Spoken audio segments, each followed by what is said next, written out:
Now we have some breaking news at the time of recording into the Market Down podcast. And this just continues to be James's night between all the big meaty men slapping me and us doing an entire Impact segment.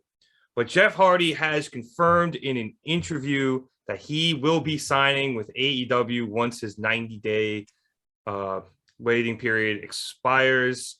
They've been referencing this. I wish you guys could see James right now. He's literally doing like the wacky inflatable tube guy thing with his arms. All right, I'll talk. I'm excited and I just can't hide it. I'm about to lose control and I think I like it. You look like Bailey's NXT entrance. As long as she doesn't come at me with an axe, I'm okay with that. Intergalactic proton powered electrical tentacle advertising droids. That is a very deep Family Guy reference. But they have been teasing Jeff coming to AEW for a bit now. They had mentioned that Matt Hardy had been having some erratic behavior a couple of weeks ago when he left during the middle of Private Party's match. It kind of seems like Matt's also getting forced out of the Hardy, or I guess the Andrade Hardy family office now. And Matt and Jeff have been doing a lot of things online, announcing that the Hardy Boys were going to be having one last run. And I think they even announced some indie bookings too. So, James, it looks like the Hardy Boys are getting back together. And obviously you are very, very hyped here. But what does this mean for them and AEW?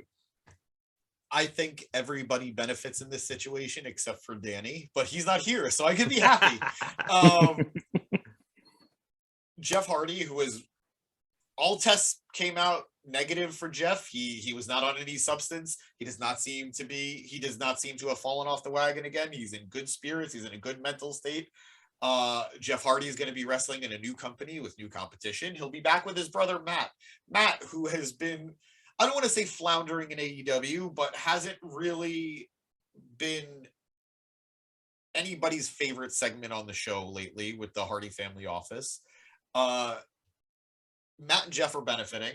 AEW is getting a legendary tag team, a tag team that is so good that WWE tried offering Jeff whatever they could to not go there after they mistakenly fired him. And I think the fans are going to be happy, or at least I'm happy. And really, guys, what else matters if I'm not happy? So, like, I lost out on the big meaty men, but I'm happy now with the Hardys. That's a fair trade. That's a better trade, so I'll take it.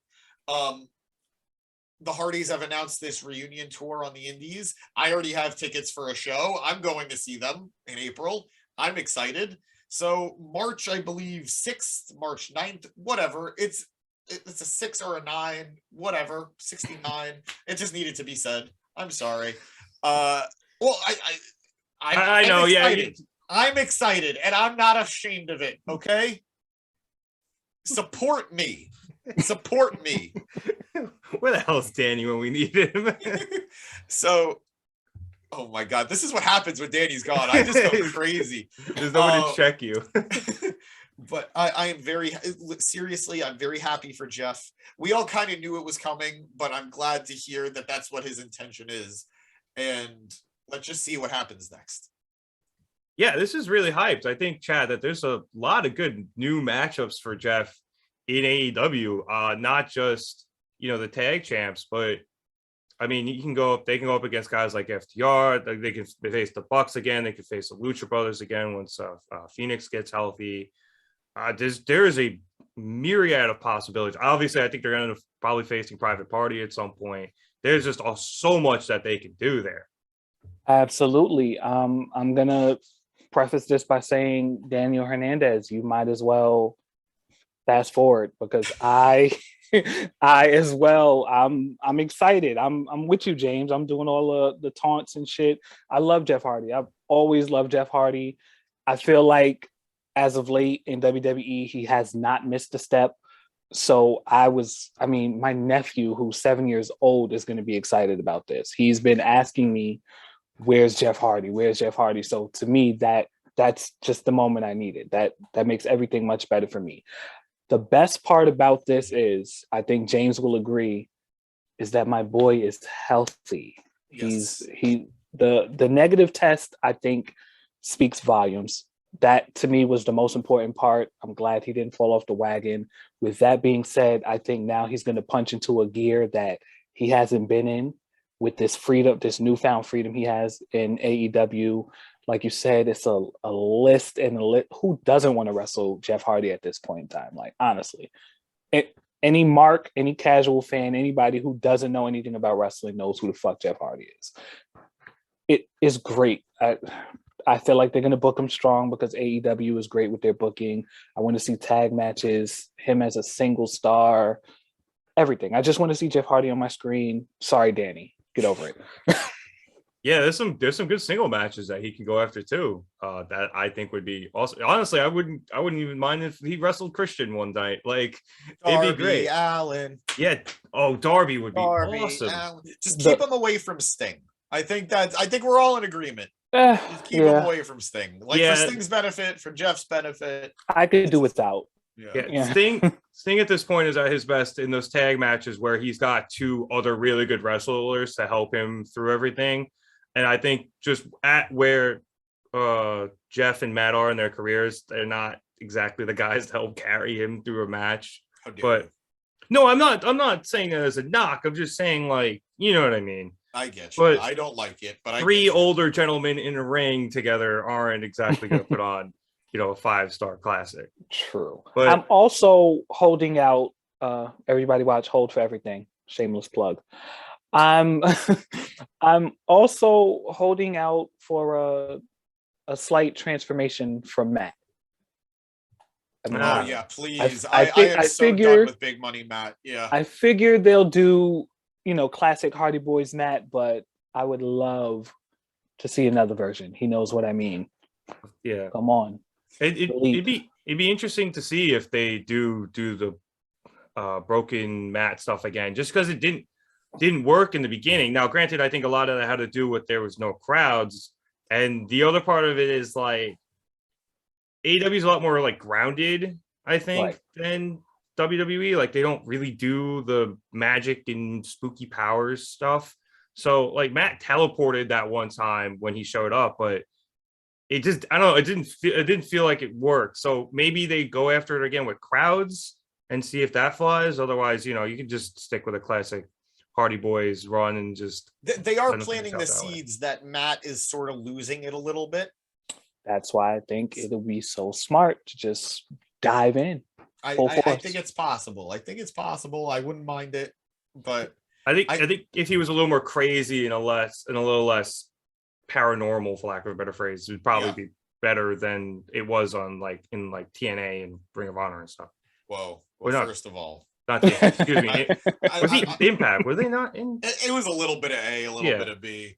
But I truth be told, he really wasn't all that paranormal in Impact. It was more just he was a bizarre dude. It became paranormal halfway through. It did.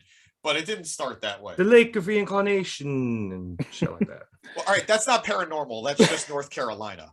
That's fair.